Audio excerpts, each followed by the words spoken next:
मान रसूल तशरीफ स्टेज पर तशरीफ फरमा साकिब पाशा साहब, हामिद पाशा साहब, पीर पाशा साहब।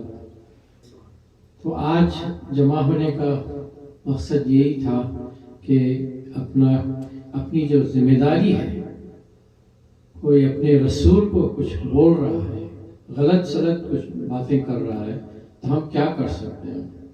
हिंदुस्तान में तो तकरीबन हर सिटी में कई कंप्लेंट्स, कई एफआईआर्स हुए हैं। जहाँ एफआईआर नहीं हुआ है वहाँ पे कोशिश जारी है कि एफआईआर हो।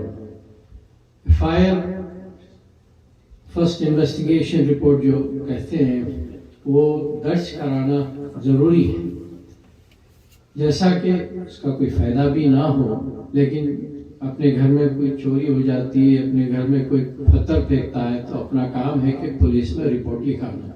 उससे ट्रैक में आ जाते हैं और सिस्टम में आ जाते हैं कि किसी ने कुछ गलत हरकत की है हमारे घर पे। तो ये तो अपने रसूलुल्लाह की बात है। तो यहाँ पे तो अपने को जो भी कर सकते लीगली हमको करना है। तो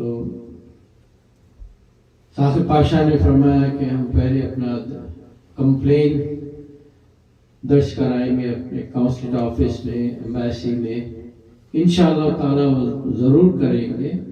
उसके अलावा भी उनसे बात होने के बाद मैं बहुत सोचा कि और भी क्या कर सकते हैं। बोला जब 2 दिन पहले ही हमारे हैदराबाद के एमपी असदुद्दीन अवैसी साहब जाके खुद पर्सनली पुलिस कमिश्नर के सामने कंप्लेंट दे के एफआईआर करवा के ही निकले।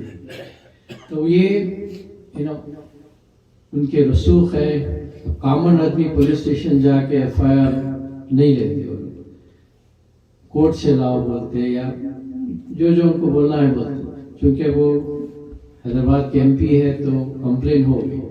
तो ये सब कंप्लेनें इसके नाम से जाएंगे।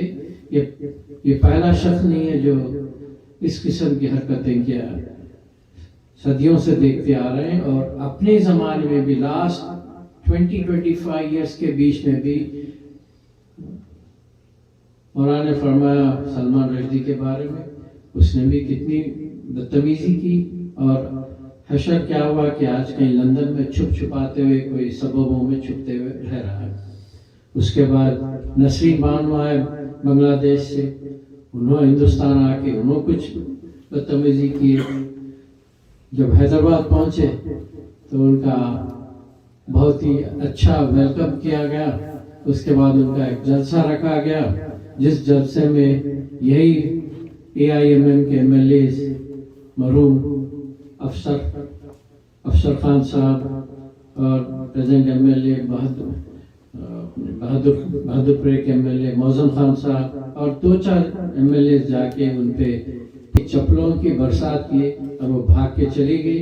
फिर वापस हिंदुस्तान नहीं आई। अब तक उसको बैन करवा दिया गया कि भाई ये जो है हेट मांगकर है, ये आकर 2 कम्युनिटी में लड़ाई झगड़ा लगाती है, तो इसको बैन कर दिया।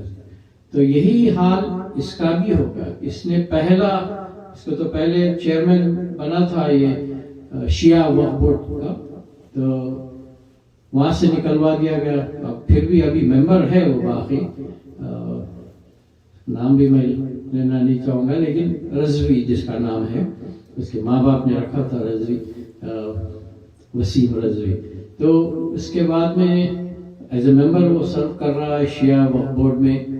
और उसने कोर्ट में गया, वो 26 आयतों के बारे में जो मौलाना फरमाए वो खारिज कराने की कोशिश में, तो उसकी इतनी बेइज्जती हुई कि खारिज तो दूर की बात है। I am proud of Indian judiciary system, क्योंकि नॉन मुस्लिम्स के 5 जस्टिस हैं सुप्रीम कोर्ट के और 1 चीफ जस्टिस। इन्होंने मिलकर फैसला किया कि ये कंप्लेंट बोगस है, ये मामला पर्सनल है और ये किसी रिलीजियस का मामला है, इसमें केस भी नहीं बनता। तो उसको ना ही सिर्फ केस डिसमिस हुआ, उसको 50,000 फाइन लगा for filing this type of case. तो ये अल्लाह की शान है कि जो है इस किस्म के लोगों को इसी किस्म से मार पड़ती है। और देर नहीं है अभी کہ اس کی حال بری ہونے والی ہے، کیونکہ سب یہ دن بھر پھرتے رہے گا، یہاں ایف آئی آر، وہاں ایف آئی آر، یہاں کورٹ کیس، زندگی اس کی خراب ہو جائے گی۔ اور ایک دن اللہ چاہا تو وہ بالکل ختم ہو جائے گا کہ اس قسم کی حرکت نہیں کرے گا، اس سے کئی سالوں تک جو ہے کئی دوسرا بھی کچھ اس قسم کی حرکت کرنے کے لیے ڈرے گا۔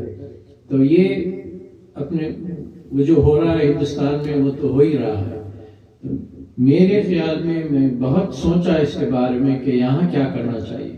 تو ٹھیک ہے، کمپلینٹ تو درج ہوتی، یہاں ایف آئی آر نہیں ہوتا، تو اب کیا ہونا چاہیے؟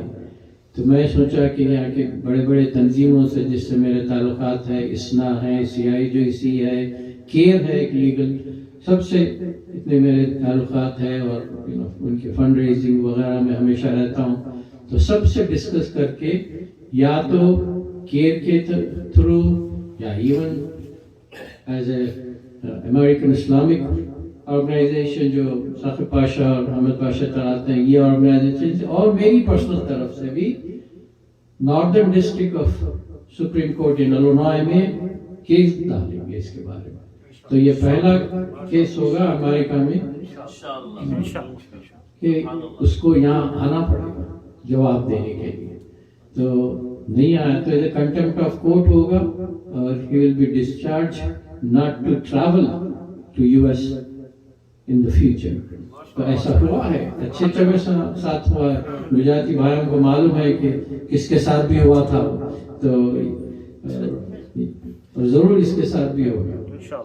آج وہ سوامیوں کے ساتھ بیٹھ کے بٹو لگا کے بیانے دے رہے ہیں، بک لکھے ہیں، نام ہے محمد بول کے، اور اس میں غیر سلط، میں خیر پڑھا بھی نہیں، میں پڑھنا بھی نہیں چاہوں گا، میں شور اس کے باتوں سے، اس کے اسپیچوں سے، جب ثاقب پاشا نے بولا کہ یہ شخص ایسا ہے، تو میں کافی اس کا ریسرچ بھی کیا، تو ہمیشہ گفتگو اس کی یہی رہی کہ محمد رسول اللہ کے بارے میں غیر سلط بولنا، قرآن کے بارے میں غیر سلط بولنا، تو کیا مسلمان بولیں گے اس کو؟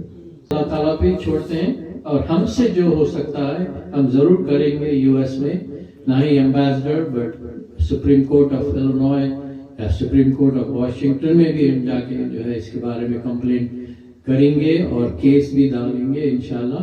سلو اینڈ اسٹڈی اس کو پتہ چلے، نہ ہی اس کو بلکہ جو فیوچر میں اس طریقے جو سوچنے والے بھی ہیں یہ بھی چمک جائیں کہ بھئی یہ مسلمان ہر طریقے سے جو ہے تیار ہے اس سے